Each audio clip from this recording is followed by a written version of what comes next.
আসসালামু আলাইকুম, welcome back Arifa's English classroom. প্রিয় এসএসসি পরীক্ষার্থীরা, তোমরা যারা 2025 সালে এসএসসি পরীক্ষা দেবে, দাখিল এবং এসএসসি পরীক্ষার্থী, তাদের জন্য আমি ইংরেজি প্রথম পত্র এবং ইংরেজি দ্বিতীয় পত্র সম্ভাব্য প্রশ্ন যেগুলো তোমাদের টেস্ট পরীক্ষা এবং ফাইনাল পরীক্ষাতে আসার মতো সেগুলো নিয়ে আলোচনা করব। আজকে আমি তোমাদের সঙ্গে আলোচনা করব ইংরেজি প্রথম পত্রের যে প্যাসেজগুলো আছে সেগুলো নিয়ে। নিশ্চয়ই তোমরা পরীক্ষা দিয়েছ, এই পর্যন্ত 9-এ পরীক্ষা দিয়েছ, 10-এ একটা পরীক্ষা হয়ে গেছে। তোমরা জানো যে আমাদের এখানে কি ধরনের প্রশ্নটা আসবে। সো আশা করছি তোমরা ভিডিওটি শেষ পর্যন্ত দেখবে। আমি এই প্যাসেজের মাঝখানে তোমাদের বলে দেব যে কিভাবে তোমরা অ্যান্সারটা লিখলে খুব সহজেই নাম্বারটা তুলতে পারবে এবং সময়ের মধ্যে লেখাটা কভার করতে পারবে। সো তোমরা সবাই জানো যে ফার্স্টলি তোমাদের যে প্যাসেজগুলো আছে যেটাকে রিডিং টেক্সট বলা হয়, এখানে দুটো প্যাসেজ তোমাদের টেক্সট বই থেকে আসে। আমি ফার্স্টলি তোমাদের সেই প্যাসেজগুলো নিয়ে আগে আলোচনা করব, তারপরে ডে বাই ডে আমি তোমাদের অন্যান্য যে বিষয়গুলো পরীক্ষাতে আসবে ইংরেজি প্রথম এবং ইংরেজি দ্বিতীয় দুটো পার্টি আমি ইনশাল্লাহ তোমাদের কভার করার চেষ্টা করব। আর এই ধরনের তোমাদের পরীক্ষা সহায়ক যে কোনো ভিডিওর জন্য অবশ্যই আমাকে তোমরা কমেন্টস করবে এবং তোমাদের কোথায় সমস্যা আমাকে কমেন্টস করবে, আমি চেষ্টা করব সেগুলো সহজ করে বুঝিয়ে দেওয়ার। চলো তাহলে আমরা ফার্স্টে জেনে নেই যে আমাদের যে প্রথম টেক্সট বুক থেকে যে প্যাসেজটি আসবে সেটা কেমন হবে এবং এর অ্যান্সারটা কিভাবে লিখতে হবে। আর তোমরা নিশ্চয় জানো, যেহেতু পরীক্ষা দিয়েছো, যে প্রথমে যে প্যাসেজটি থাকে সেটাকে সিন প্যাসেজ বলা হয়, কেননা এই প্যাসেজটি তোমাদের টেক্সট বুকে পড়া থাকে।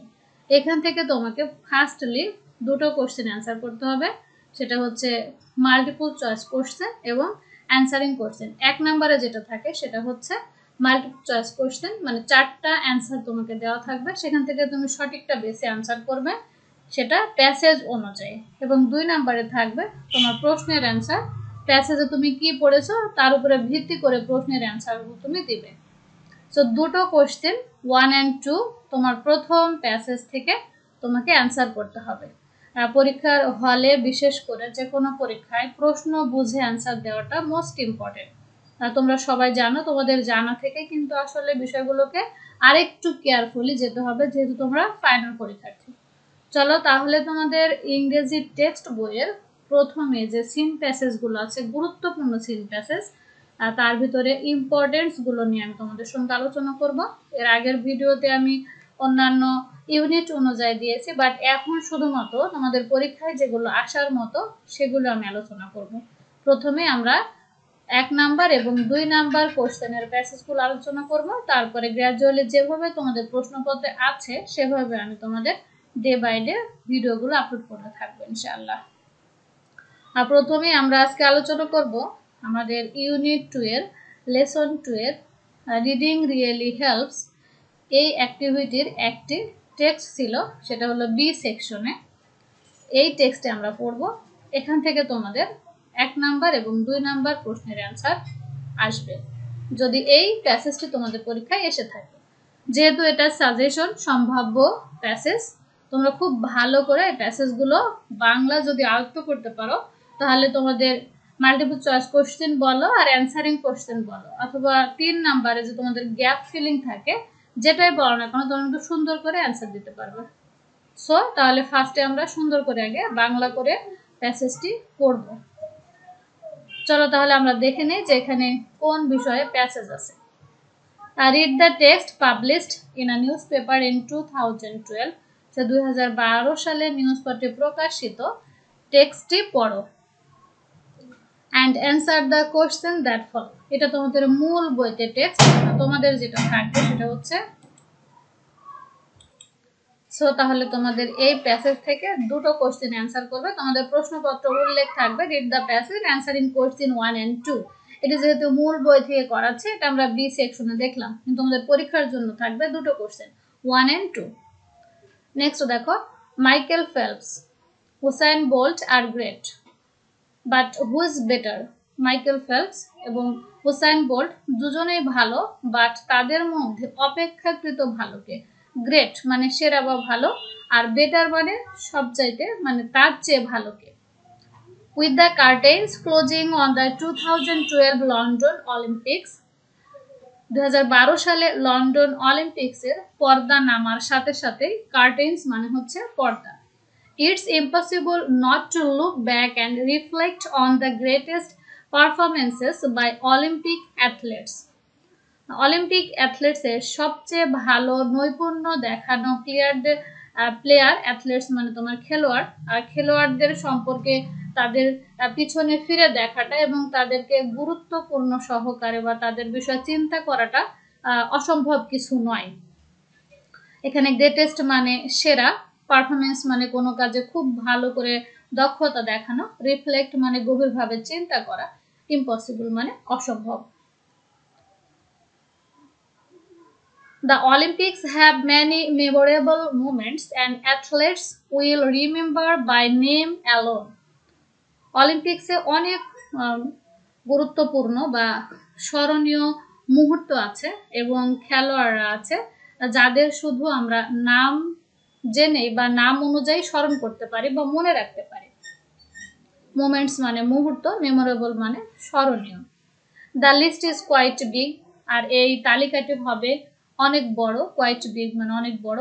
Michael Phelps and Usain Bolt are the latest addition to this list of the best.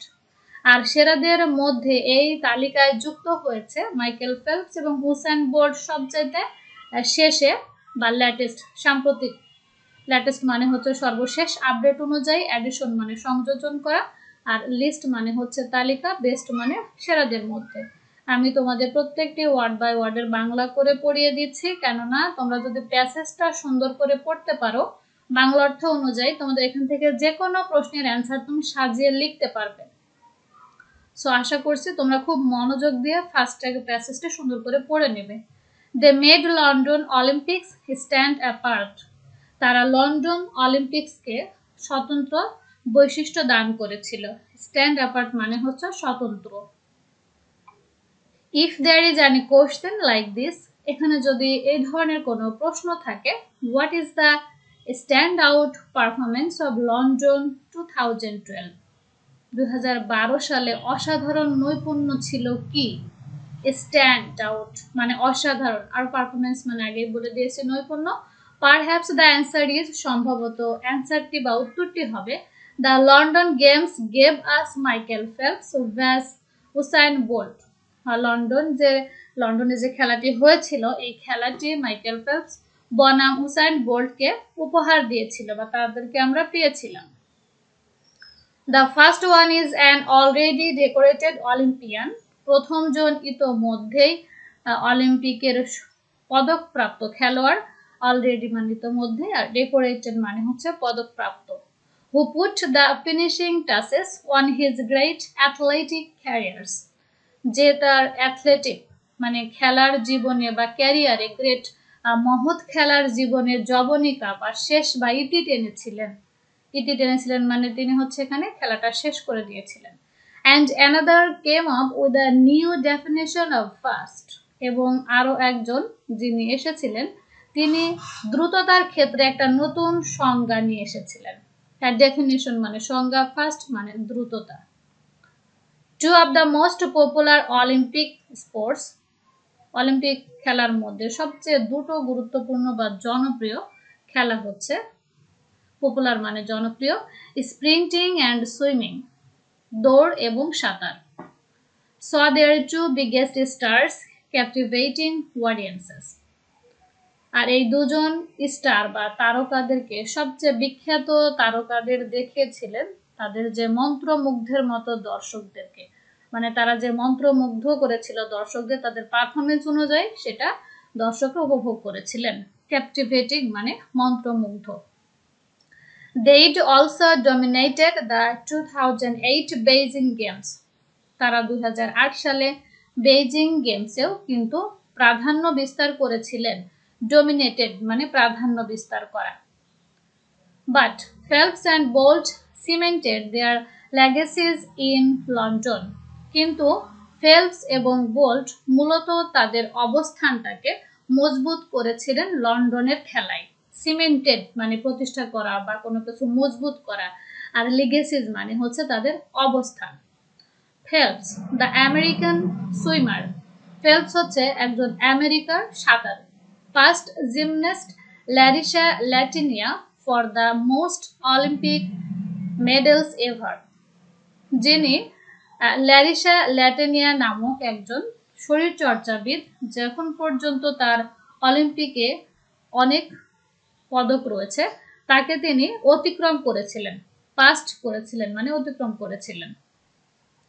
Bolt was the third man to repeat as a 100-meter gold medalist and the first as a 200-meter gold medalist, and he broke his own Olympic record by running the 100-meter in 9.63 seconds.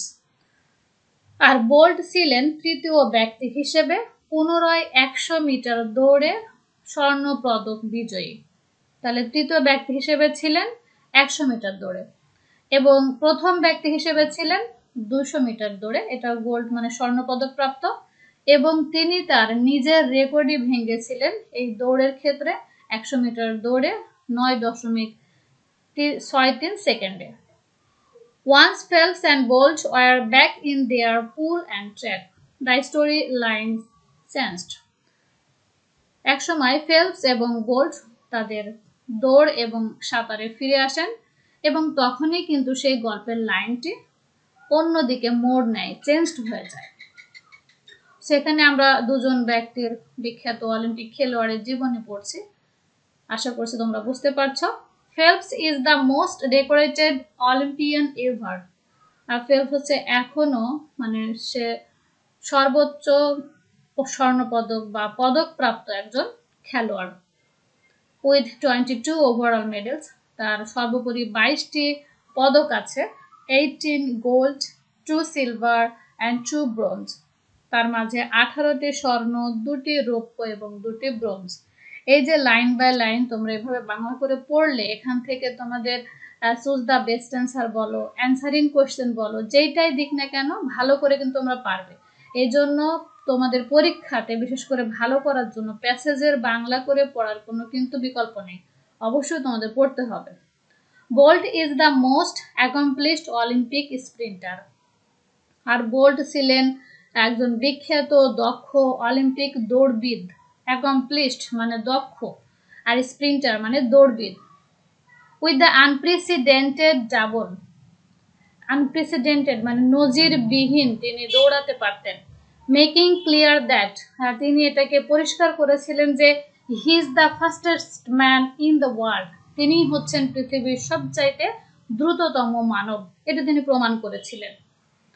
But there's a debate, আর এখানেই বিতর্কটি শুরু হয়। Who had the better Olympics, তাহলে অলিম্পিকে অপেক্ষাকৃত ভালো ছিল কে এই দুজন ব্যক্তির মধ্যে, ফেলপস এবং বোল্টের মধ্যে। It be tough to top Phelps 8 gold medals in Beijing. Beijing এ 8টি স্বর্ণ পদক পাওয়া ফেলপসকে টাফ করে যাওয়া মানে টপ করে যাওয়া বা পেরিয়ে যাওয়াটা কিন্তু কঠিন ছিল। But what if we are only talking London, কিন্তু যদি আমরা শুধুমাত্র লন্ডনের কথা বলি। নেক্সট, লন্ডন ওয়াজ ফেলপস গ্র্যান্ড ফিনালে। আর লন্ডনে ছিল ফেলপসের জন্য একটা ফিনালে মানে এখানে তোমাদের পরিসমাপ্তি, একটা বড় ধরনের পরিসমাপ্তি। He won 4 golds and 2 silvers in 7 events, তিনি 7টা খেলার মধ্যে 4টিতে স্বর্ণ এবং 2টিতে রৌপ্য পেয়েছিলেন। and he said he'll never race again, এবং তিনি বলেছিলেন তিনি আর কখনো প্রতিযোগিতায় অংশগ্রহণ করবেন না।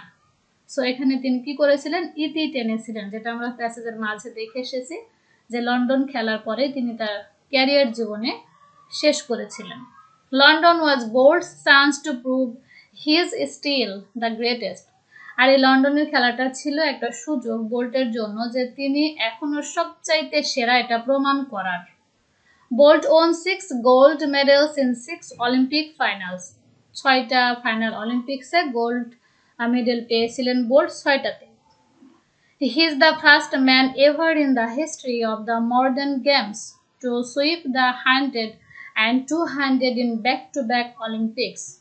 পরপর 100 মিটার এবং 200 মিটার দৌড়ে তিনি এখনো পর্যন্ত আধুনিক যুগের ইতিহাসে দৌড়বিদদের মধ্যে প্রথম ব্যক্তি। Not to mention the addition of back-to-back relay golds. এখানে যে ব্যাক টু ব্যাক মানে পরপর যে দুটো দৌড়ে দুটো স্বর্ণপদক পেয়েছিলেন, এটা কিন্তু উল্লেখ না করার মতো কোনো বিষয় নয় এখানে। And Bolt became a legend. So Bolt কি হয়েছেন, একটা কিংবদন্তি হয়েছেন in his own words, তার নিজস্ব শব্দে। Phelps already was, যেটি ফেল্প ইতোমধ্যেই ছিলেন।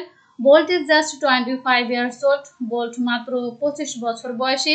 So there is no telling how long he can be on top of the sprinting world. সুতরাং এখানে বলা যাচ্ছে না যে কতদিন পর্যন্ত তিনি তার এই রেকর্ডটা ধরে রাখতে পারবেন। What if he decides to? তিনি যদি সিদ্ধান্ত গ্রহণ করেন রিটায়ার, অবসরে যাবেন, from sprinting to focus on the 400 meters, যে তিনি 100 মিটার বা 200 মিটার দৌড়ে যে স্বর্ণপদক লাভ করেছেন, এইটা থেকে তিনি যদি মনে করেন যে আমি রিটায়ার করব, মানে 400 মিটার দৌড়ের জন্য প্রস্তুতি নিব। এখানে আসলে বলা হচ্ছে যে 100-200 মিটার দৌড়টাকে সে না করে 400 মিটার দৌড়ের জন্য নিজেকে প্রস্তুত করবে। ফোকাস অন করা মানে মনোযোগ দেওয়া। এই কারণে তিনি এই অল্প দৌড়টা করবেন না, বড় যে 400 মিটারের দৌড় আছে সেটার জন্য নিজেকে প্রস্তুত করবেন। Just to break another world record for two. যদি তিনি মনে করেন যে আমি পৃথিবীর আরো 2-1টি রেকর্ড ভঙ্গ করব, মানে ভাঙবো, ইট উড বি অ্যামেজিং, এটি হবে খুবই আনন্দের, and entirely possible for him to accomplish. আর তিনি যে দক্ষ খেলোয়াড় এটা তার জন্য সম্পূর্ণ সম্ভব। ইন্টারলি মানে সম্পূর্ণ, আর অ্যাকমপ্লিশ মানে তো দক্ষ। Next, who had the better 2012 games? তাহলে 2012 সালের খেলোয়াড় কে বিখ্যাত বা কে সবচেয়ে ভালো ছিল? You tell us. Let the debate begin. এখন আমাদের বলো, আর এখানেই কিন্তু বিতর্কটি শুরু হয়ে যাক। সো এটি ছিল তোমাদের প্যাসেজ। এই প্যাসেজটি তোমাদের ইংরেজি প্রথম পত্রের প্রথম প্যাসেজ হিসেবে আমি মনে করছি গুরুত্বপূর্ণ। সাজেশন আকারে তোমাদের এটা দিচ্ছি। এখন তোমরা নিশ্চয় জানো যে 100% সাজেশন কিন্তু বলা যায় না। কেন বলা যায় না? খুব ভালো করে জানো, কোনো ব্যক্তি কিন্তু বলতে পারেন এটা 100% শিওর। আর যারা বলে অবশ্যই মনে করবে এটা রং চং মাখানো কথা। আমি কোনো রং চং মাখানো কথা পছন্দ করি না।